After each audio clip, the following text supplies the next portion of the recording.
it's Dorothy Guining with Scrapbooking Quebec. Today I'm here for the Scrapbook Nerd online shop, and I'm going to be creating a 12 by 12 layout featuring the Simple Stories Hard Eyes collection. This one has a bit of a twist because my inspiration is a layout I created 19 years ago. My plan is to put a 2023 spin on a 2004 design. So here's the material I'll be using. I have paper and embellishments from the Hard Eyes collection, along with some alphas from Simple Stories and thickers, and that wood grain paper is from Simple Stories. All of these products came from the Scrapbook Nerd online shop, so I am going to put a link to the shop along with links to the products I use in the description box below.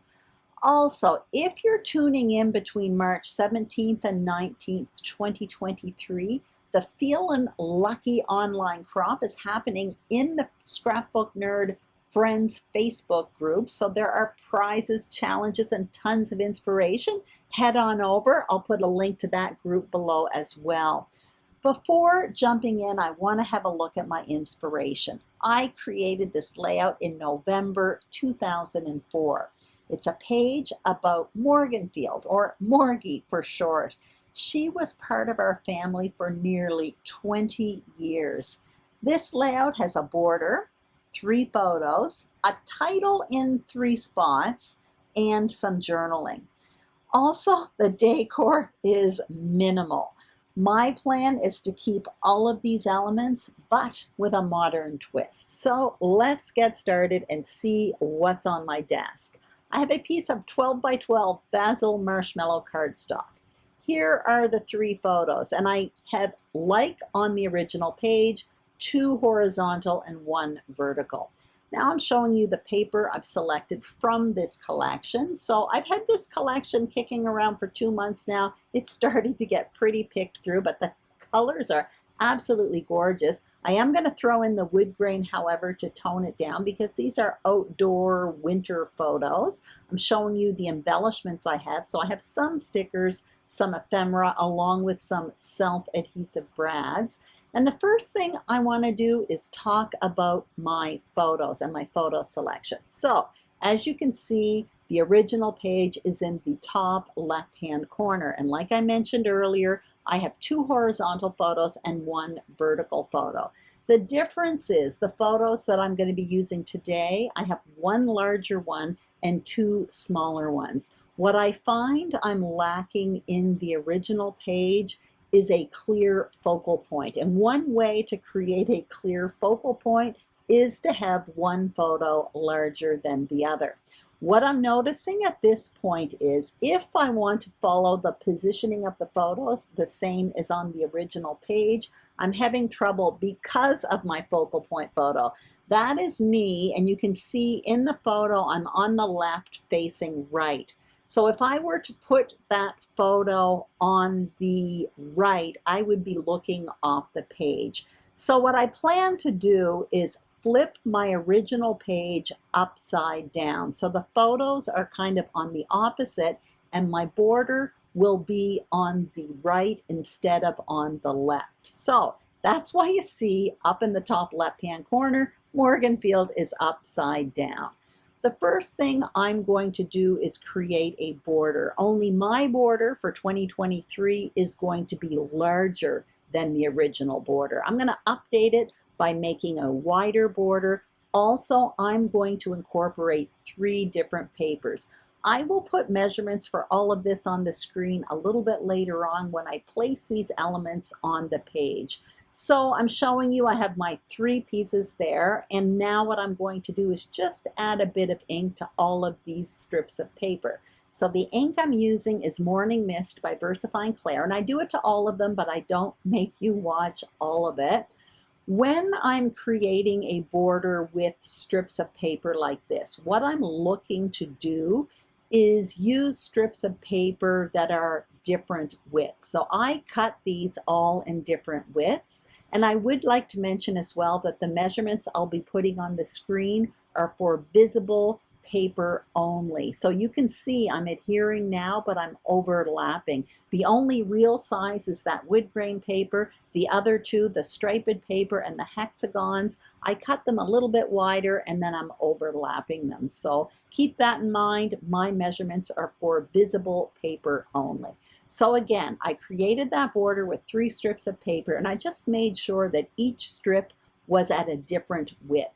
So I'm placing it on my white paper, my foundation page, and I'm kind of placing my photos more or less following the sketch, but you may notice I have less space between my photos, and I'm going to talk about that a bit later on.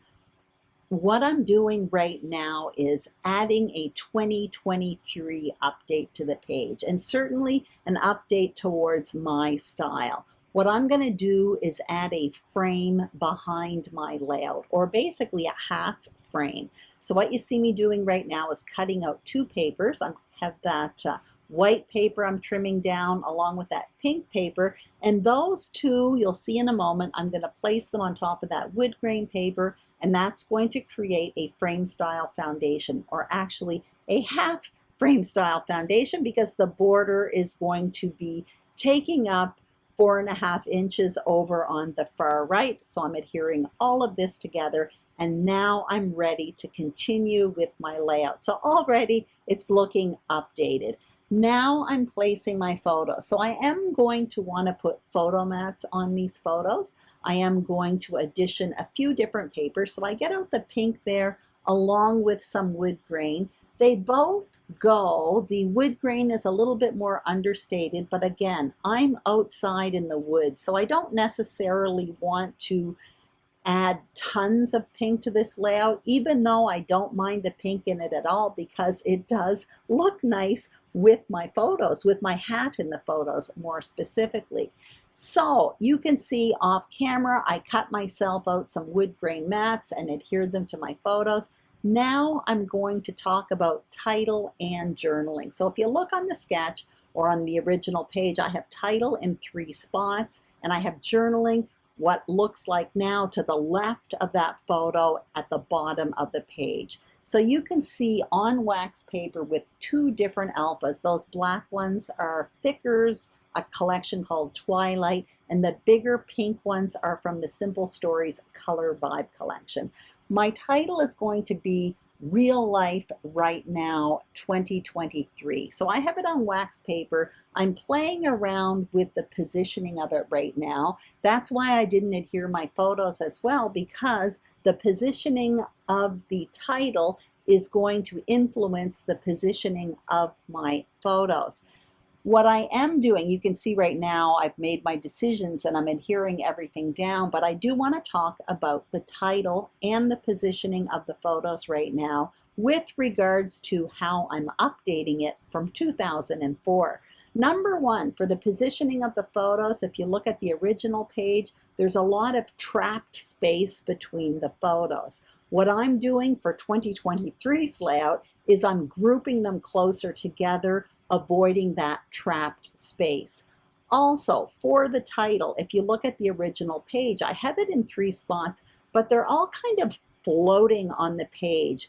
How I'm positioning the title on the layout I'm creating today, which is still in 3 spots, I am making sure the title is bumped up against something. So at the top, Real Life is bumped up against that border, and life is also bumped up against that photo. It's right on top of the photo. The same thing at the bottom there. I have right just at the bottom of the photo, and it's also bumped up at the same level as that border. And now I'm placing the word now, once again, directly underneath the word right, and more importantly, bumped up against the border. So it's like the title has an anchor. It's not just floating in the middle of the page somewhere. The same thing for my 3rd spot, 2023. I am basically lining it up along the top of the photo. So once again, it's bumped up against something. I'm avoiding having a title just kind of floating on the page. Now on the original page, my journaling with the upside down version of it is just to the left of that photo at the bottom. It's kind of really squared up directly on the page. So I'm going to be doing my journaling directly on the page as well, but you're going to see I will be doing it in a little bit more organic, flowy style. What you see me using right now is a very well-loved, old, and probably retired stencil. I think it was from Carta Bella. It's basically journaling lines. You can see I placed it on the page. I used some masking tape just to hide the areas I didn't want to ink, and I'm just using a brayer with some ink from, once again, VersaFine Clair, except that one's Nocturne, it's black. So you're going to see I stenciled some lines on there, but I made them kind of organic. They're not all lined up like you see on the original page. So off camera, I did do my journaling, and you can see, once again, it's kind of organic. It flows around the photo. It's not all lined up. So that is my updated version of it. I wanted to do my journaling right away because you can see on the original page there, the embellishment is right underneath the journaling, and I wanted to know how much room my journaling would take. So I have my embellishing all around me, and it is going to be minimal like on the original page. Now what I do want is to add a little bit of pink over by 2023. And I also kind of liked that diagonal stripe paper. I also had a branding strip in that same diagonal black and white stripe. I ended up finding a little piece of a border sticker. So you can see I kind of cut what I had of it in half and placed it through my focal point photo. And that will also be a home to add a few enamel, or I shouldn't say enamel, they're actually self-adhesive brads. Again, what I was looking for was a bit of pink over by 2023, kind of to repeat the pink that you see in the words life and now.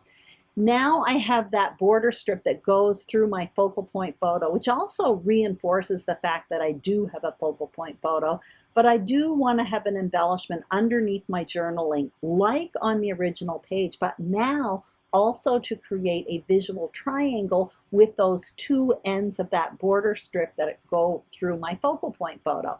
So I am taking a camera die cut that I had in my stash in black, and I adhered it right underneath my journaling, and in the middle of it I did add a self-adhesive brad to repeat the two other self-adhesive brads, one on either side of the focal point photo. So once again, what I'm doing here is creating a visual triangle with embellishments, even though they are minimal. So anyway, that is it. The only thing I did, and I don't know if you can tell, but the photo that is on the far right, I actually moved it down a bit because there was a little bit of space underneath that border strip and the numbers 2023.